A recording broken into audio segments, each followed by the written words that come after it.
Hello there, Amanda here.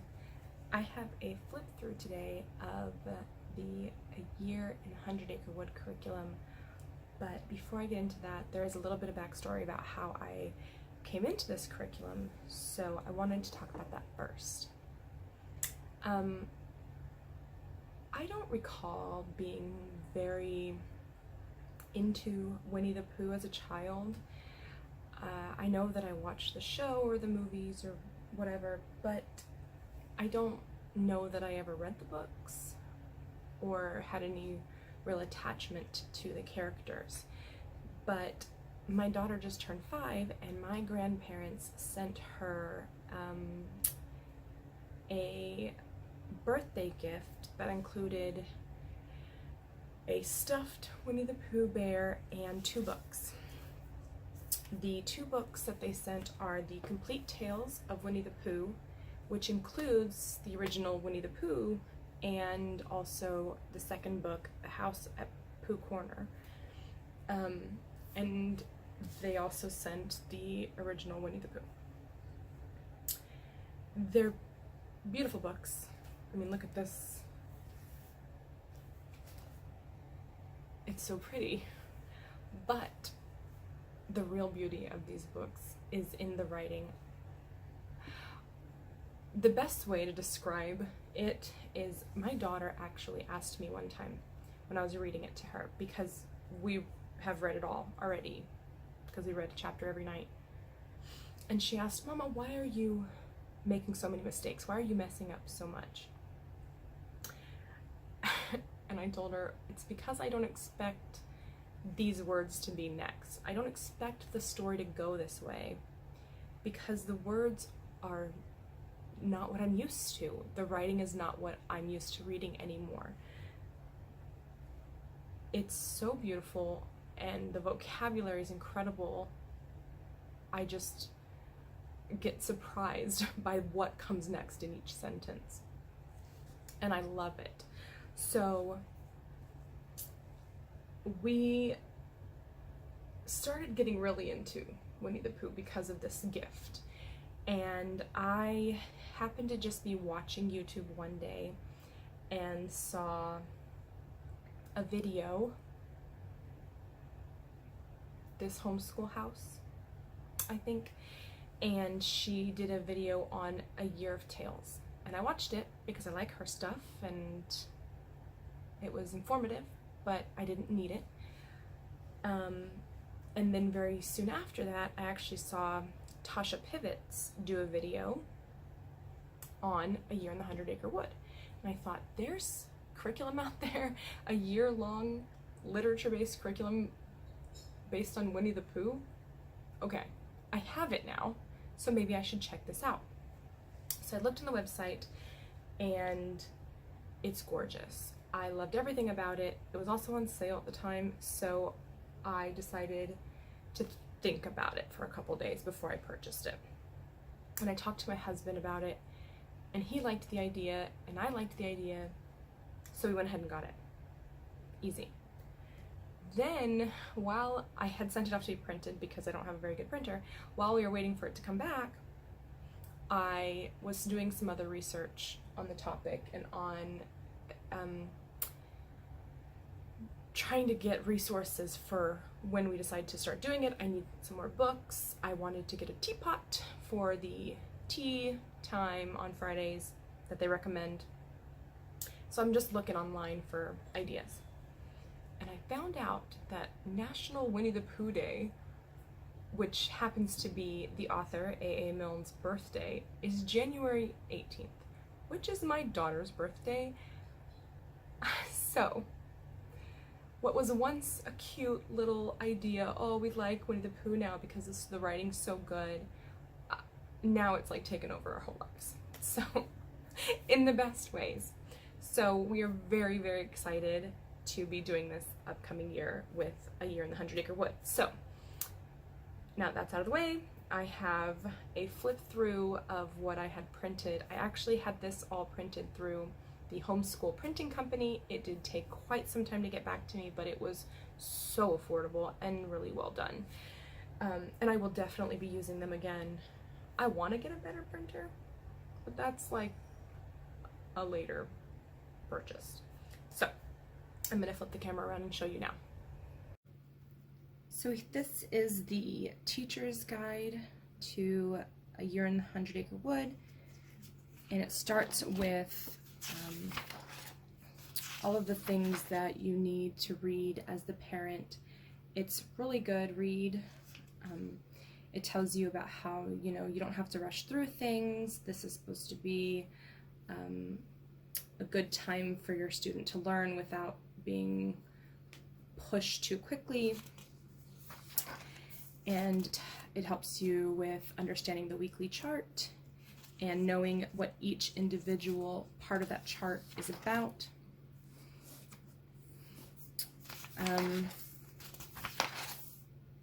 It also tells you about the Friday tea and field trip. They recommend you take a break on Fridays to just go over what you've already learned and have a field trip, and it's beautiful. And then it has this weekly planning list here, so you can make as many copies of this as you need.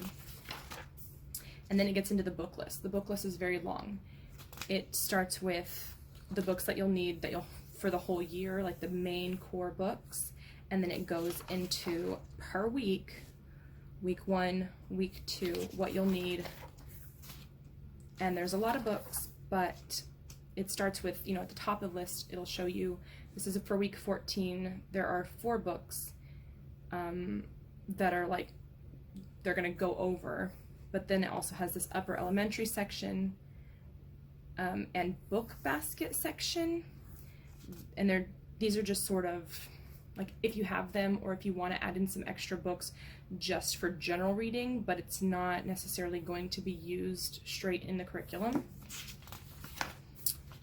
So there's quite a few pages of that, and it's a full year's worth of curriculum, so there are 30 weeks, so 30 weeks worth of book list. And then it goes into your yearly overview. So it tells you week 1, 2, 3, and it goes over all of the things that you're going to do for that week. Your story or your chapter for that week, the character trait, the poem, the piece of artwork you're going to study, and then the nature and science investigations for every week. And so that's like just a general layout of the whole year really quickly.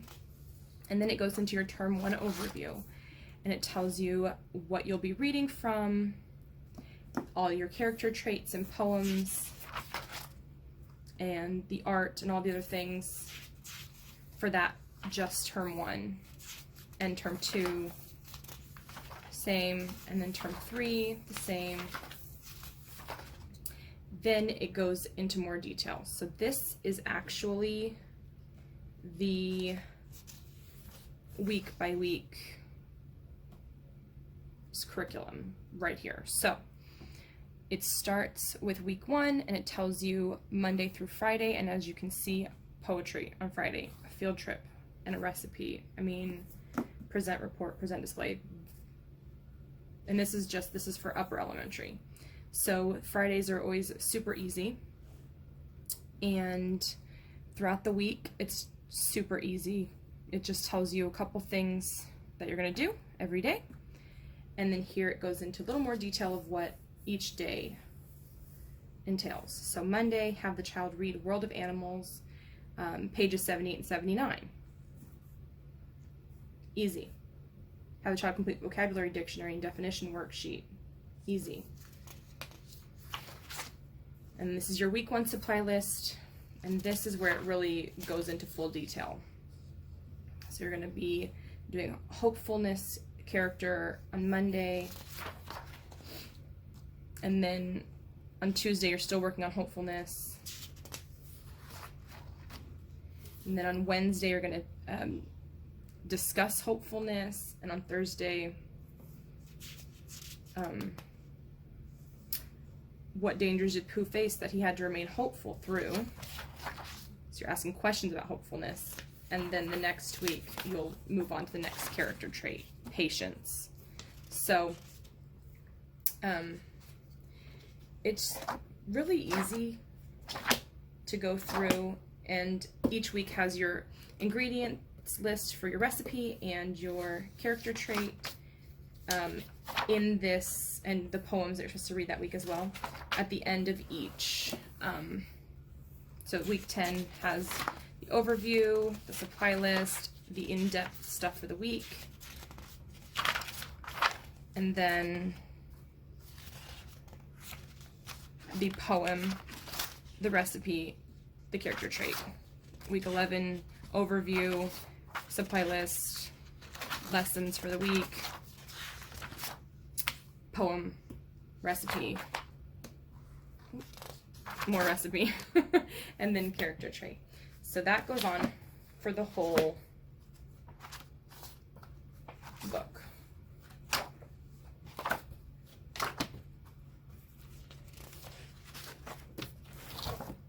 So that's the parent guide for that. Then the student sheets.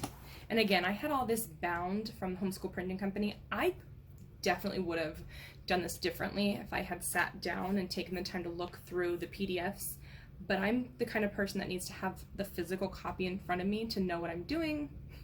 So I had them bind this entire set of student sheets together, printed front and back, and that was not correct, but it'll work for us. My daughter's very young, so there's gonna be a lot of things that we have to skip anyways, especially since we are doing other curriculum. This isn't the only thing that we're doing this year.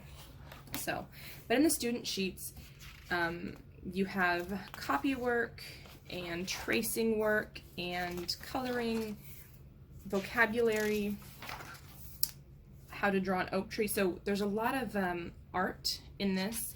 There's a whole another book teaching how to paint and things. And there's this and these go together, and you're expected to make a bunch of felt characters. Again, because everything's printed double-sided, I will have to make copies potentially or something, or reprint these things out because we can't actually cut a lot of this stuff out. That's okay. Story sequencing, vocabulary worksheet, and then STEM stuff, a little project. And this is all for week 1. Here is a note-taking template, B report, and then this is the start of week 2. So again, some copy work, tracing, coloring, vocabulary words, another craft, a vocabulary worksheet, another STEM challenge, reports on rabbits, and then week 3. So each week is pretty similar, but I think there's enough in each week that you don't have to do every single thing throughout the week. Just pick and choose, and then you can change it up how you see fit. So one week you could do a report, and the next week you would do the STEM challenge. You don't have to do everything every time. And obviously, like, this and this are the same, they go together. And this go together. But my daughter's not really interested in writing too much, so she won't be able to write all this down in one sitting. She could do this. So here's a bear circle magnet template. And then the felt donkey. Oh, it's a sewing.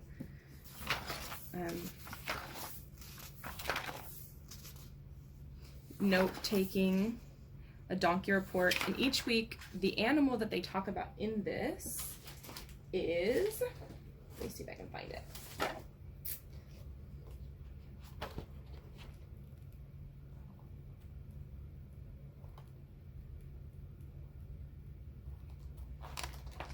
The animals in here. So let's see. What are we doing? Donkey. Of course, I don't know where it is.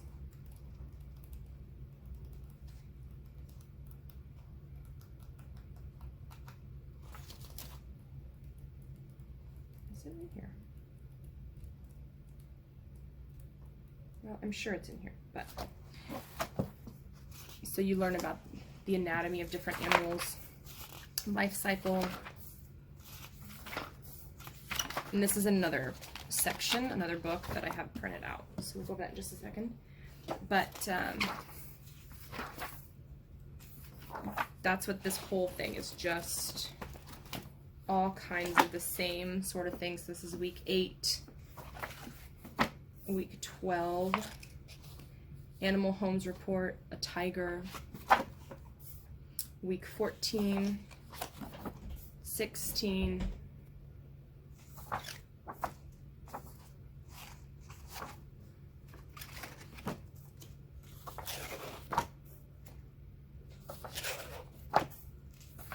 still the same kind of stuff. Week 24.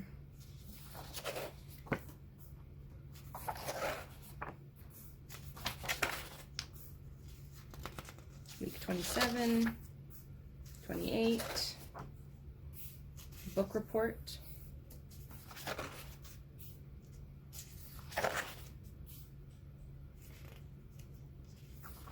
This is week 30, so this is the final week.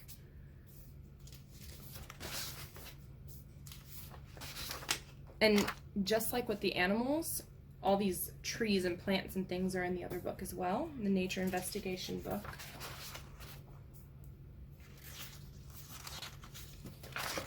And that's that. Okay. The next one that I'll show you is the nature investigation book. And it goes over all kinds of plant life, animals, life cycles, and anatomy and footprints and things. Tracks. So this is in the beginning part's all trees.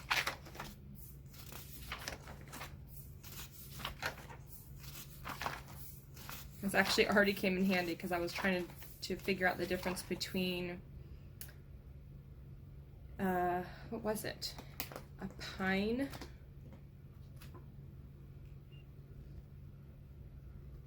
and a fir. A pine and a fir tree. We were trying to find out the difference between the two of those. So this book has actually already come in handy, even though we haven't started yet.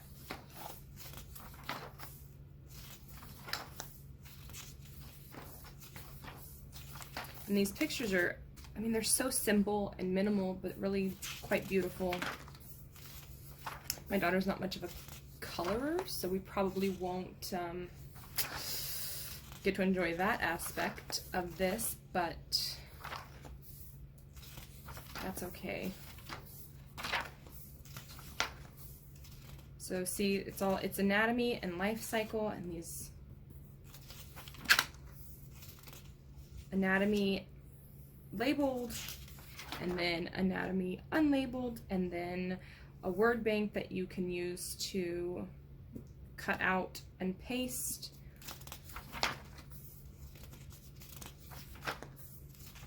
For each thing. Still trees.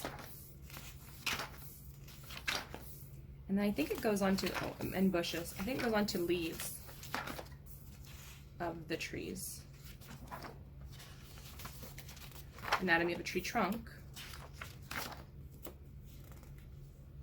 Yeah, and then here are a bunch of different leaves.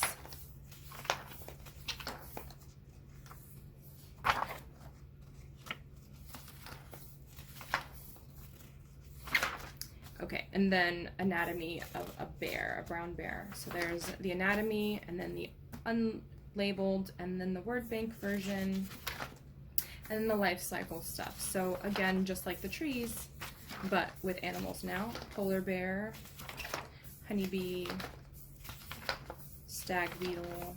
And these are obviously all kinds of animals that you'll see. There's that donkey. I was looking for that. Told you it existed. These are obviously all things that come from the Winnie the Pooh stories. So the hare, jaguar, kangaroo, koala, opossum, otter, pig.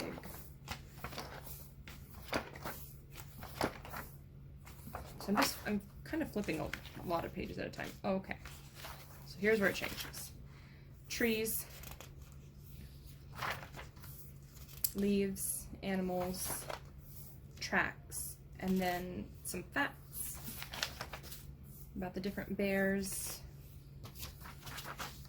marsupials, rabbit versus hare, turtle versus tortoise, owls, frog versus toad, tigers, river otter versus sea otter. I didn't know there was a difference.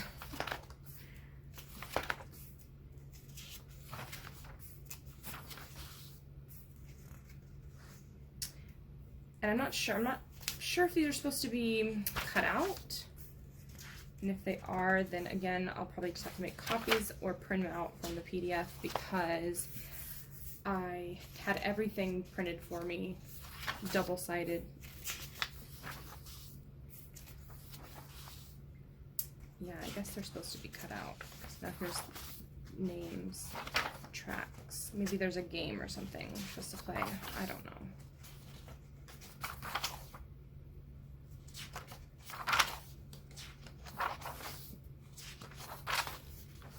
All right, that's the nature investigation. Next, I have the paint and draw collection. I'm looking forward to this. This is a very thin, really small amount of pages, but I don't know how to draw or paint, so this will be just as informative for me as it is for my daughter. It talks to you about mixing colors and doing backgrounds, and then it gets into the different animals and things that you'll be learning about.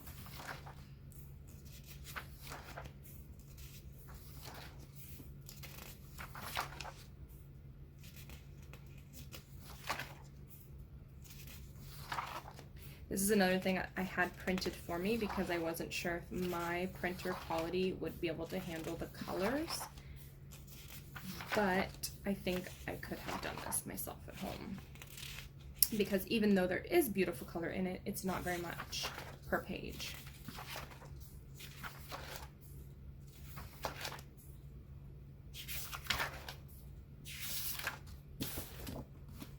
And again, very few pages in that. I also had printed out, that's gonna fall off my table. These things were printed but not bound because I had planned to use them all separately. So these are the art cards, and I had them printed on a little bit better paper, and I had them printed one-sided just because I wanted to be careful not to have anything showing through on something this important. So these are the art cards that go with full art pieces as well. So let's see. Yeah, so these match here. Okay, so every week has another art card and another art piece.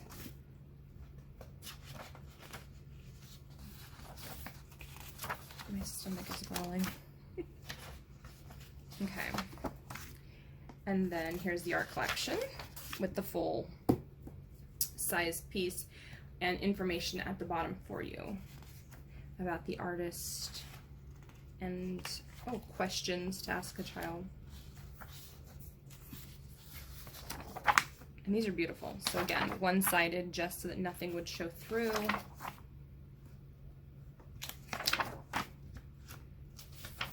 And then I think, yeah, okay, one more thing, character pages also.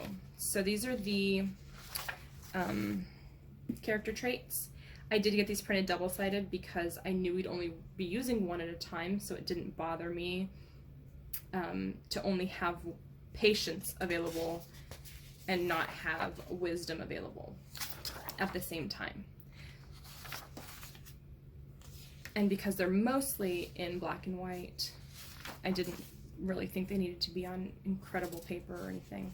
So these are all of the character cards pages.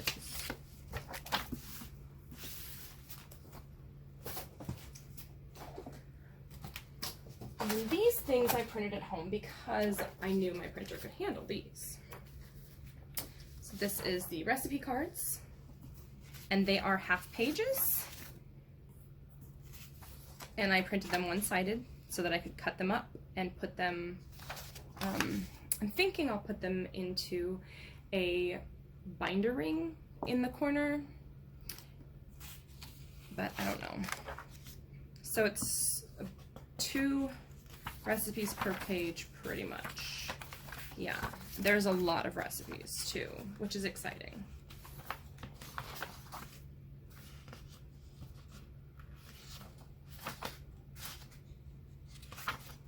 Because I love getting in the kitchen with my daughter.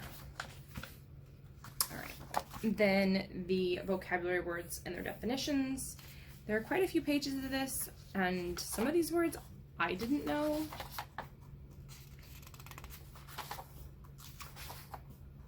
So, like I said, the vocabulary is beautiful in these stories. The way they're written is unexpected because they use words I wouldn't think to use writing a story for a small child.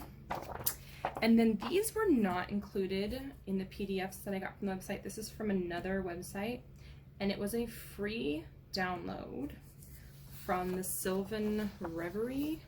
I don't know if you'll be able to.